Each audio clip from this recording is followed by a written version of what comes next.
Assalamualaikum warahmatullahi wabarakatuh. Perkenalkan, nama saya Nabila Safitri dengan NIM 8566510779. Baiklah, di sini saya akan menjelaskan materi modul 1 yaitu tentang hakikat, fungsi, dan tujuan pendidikan kewarganegaraan di SD. Yang pertama kali akan saya bahas di sini adalah tentang hakikat pendidikan kewarganegaraan.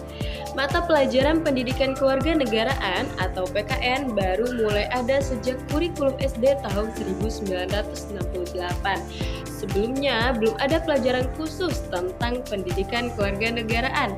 Pada kurikulum 1968, PKN berisi tentang sejarah Indonesia, geografi, dan civics atau pengetahuan tentang kewarganegaraan. Kemudian pada kurikulum 1975 dan 1984, nama pelajaran ini berubah menjadi Pendidikan Moral Pancasila atau PMP. Selanjutnya pada kurikulum 1994 namanya berubah lagi menjadi Pendidikan Pancasila dan Kewarganegaraan atau PPKN seperti yang kita kenal sekarang.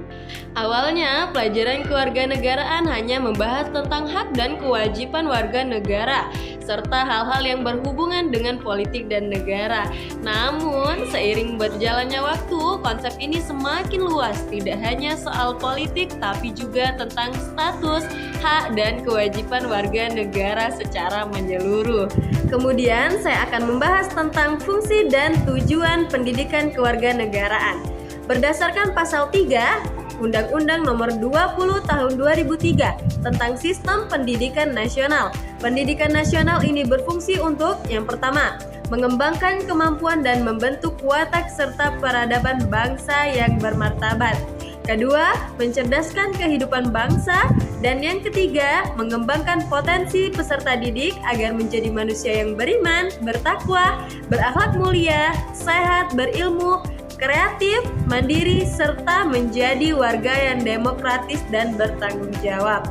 Jadi, tujuan utama dari PKN adalah membentuk warga negara yang cerdas, berkarakter, dan bertanggung jawab terhadap bangsa dan negara.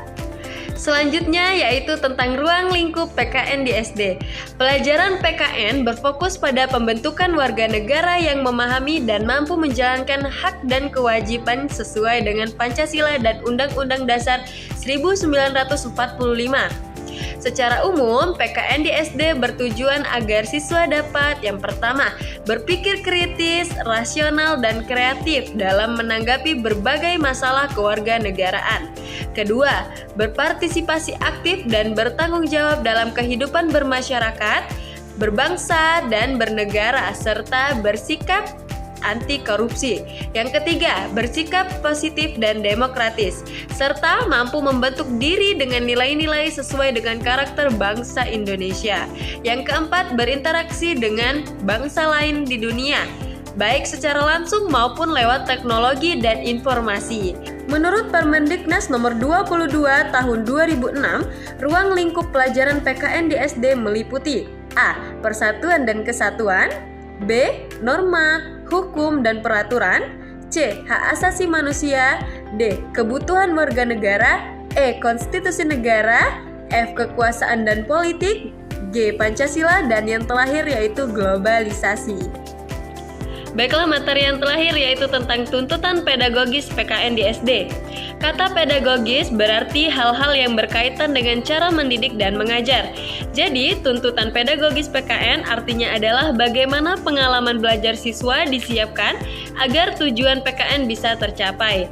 Guru PKN harus memiliki persiapan mental dan profesionalitas yang baik, hubungan sosial yang baik dengan siswa, dan menjadi contoh nyata dalam sikap dan perilaku. PKN memiliki visi utama sebagai pendidikan demokratis yang bersifat multidimensi, karena di dalamnya ada pendidikan nilai dan moral, pendidikan sosial, dan pendidikan politik.